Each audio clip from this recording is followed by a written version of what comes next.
The lobster fishing is full speed right now, so we're gonna load up Tex and head out to the island.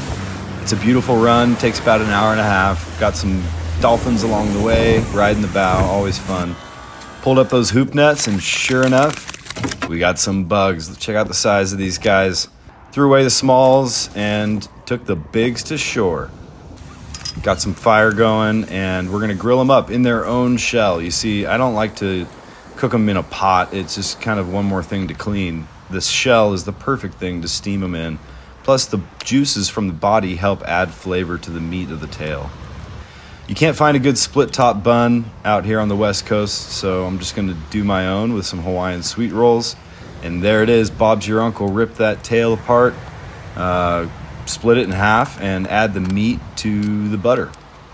A vat of butter, for that matter. We're gonna add some lemon juice, some chives and dill, and open up that split top. Drippy drip drip. Fill that thing up to the brim, top it off with some more lemon juice and a little bit of fresh herbs. And just like that, get it in ya. Absolutely delicious. I hadn't had a good lobster roll since I lived out on the East Coast, and now my heart is full.